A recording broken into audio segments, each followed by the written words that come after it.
For a moment, the courtroom was silent.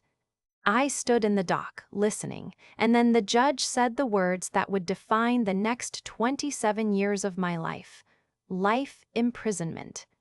How does a man survive nearly 3 decades in a cage, only to walk out and change a nation? Welcome to Learn English with my story. Today, you will hear a real story told from the perspective of the person who lived it, and along the way, we will learn some natural English together. My name is Nelson Mandela. I was born on July 18, 1918, in a small village in South Africa. I grew up to become a lawyer, and I wanted to use the law to help my people. In my country, a system called apartheid was the law of the land. It was a system that separated people by race, and it was deeply unfair. My life's work became the struggle against this injustice. This struggle led me down a difficult path. By 1962, I was living a life on the run, moving secretly from place to place. But on August 5th of that year, my time ran out. The police finally caught me. The trial that followed, the Rivonia trial, was not just about me. It was about our entire movement. We were accused of trying to overthrow the government. We knew the government wanted to make an example of us. They were asking for the death penalty. I remember standing in that courtroom looking at the judge, and I knew I had to speak. I had to explain why we did what we did. I told the court that I had fought against white domination, and I had fought against black domination. I told them I dreamed of a democratic and free society. And then I said the words that I felt in the very core of my being.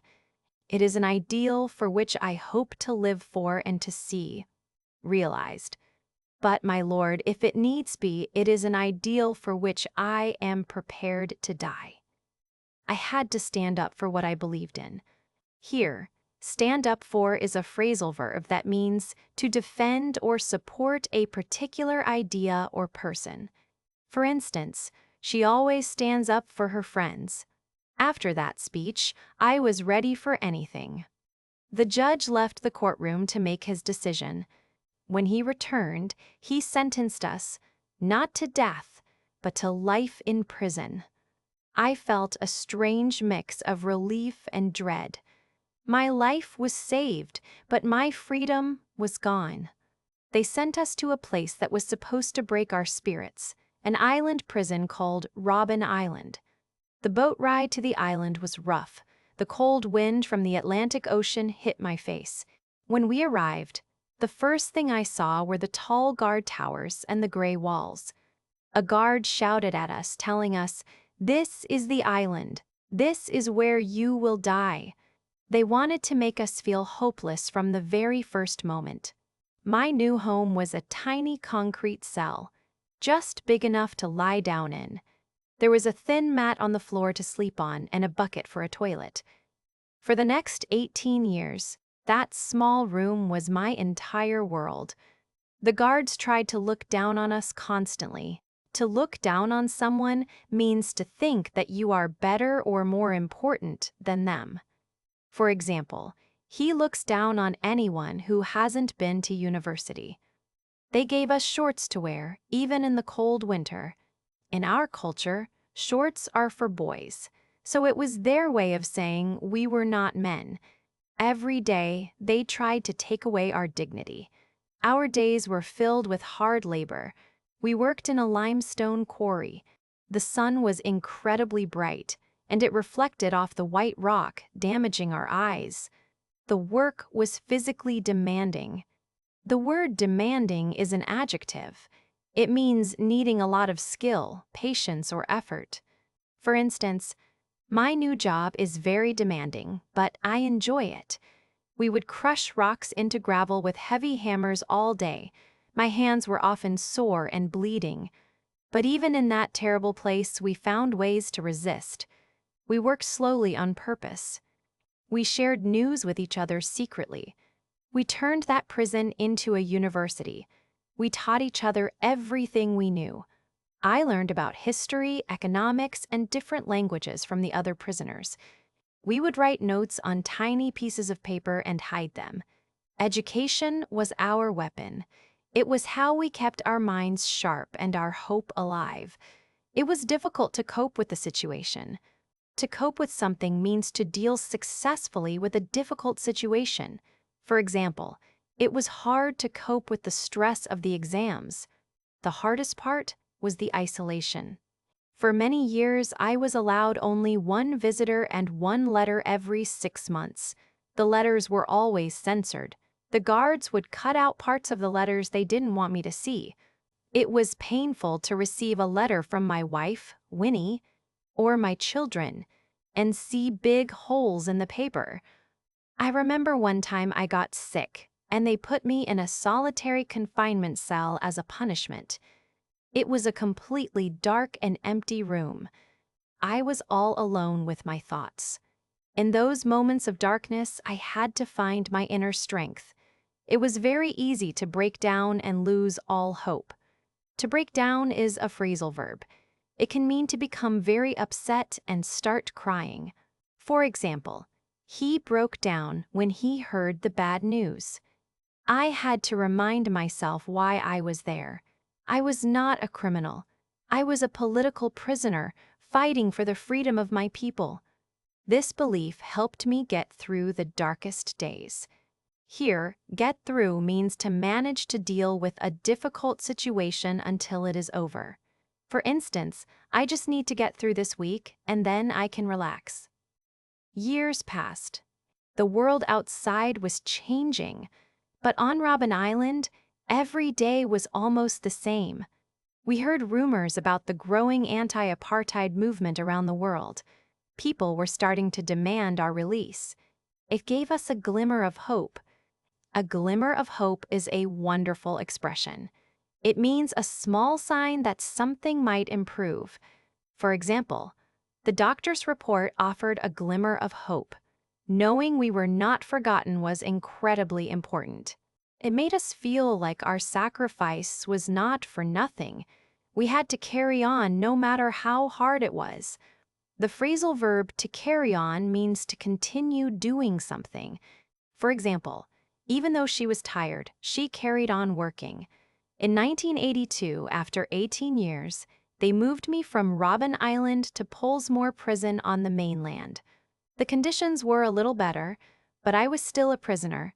It was during this time that the government began to secretly contact me. They wanted to negotiate. They offered me freedom, but with conditions. They said I could be free if I renounced violence. I refused.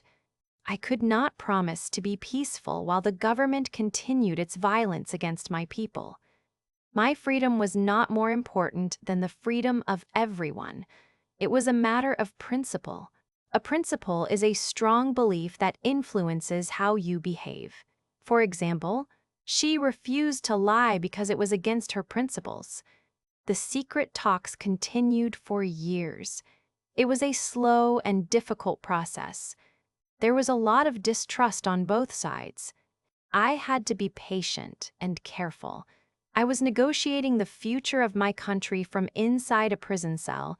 I often wondered if we would ever reach an agreement. To reach an agreement is a common collocation. It means to arrive at a decision that is acceptable to everyone involved.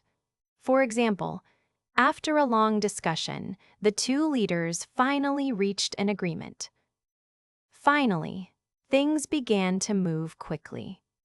A new president, F.W. de Klerk, came to power. He seemed to understand that apartheid could not last forever. He began to dismantle the old system.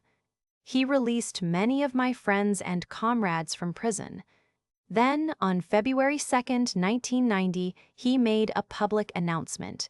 He was lifting the ban on our political organizations and announced my unconditional release. I couldn't quite believe it. After 27 years, was I really going home? I felt a powerful emotion that I couldn't quite name. It was a mix of excitement and anxiety. The day of my release was February 11th, 1990. I put on a suit for the first time in nearly 3 decades. As I walked out of the prison gates, I held Winnie's hand. The sunlight felt strange on my face. There was a huge crowd of people waiting. They were singing and cheering. I had dreamed of this moment for so long, but the reality was overwhelming. Overwhelming is an adjective that means very great or very strong. It's often used for emotions. For example, she felt an overwhelming sense of relief. I raised my fist in the air, a symbol of our struggle and our victory. I was 71 years old. I had walked into prison as a young man, and now I was walking out as an old man. But I was not bitter.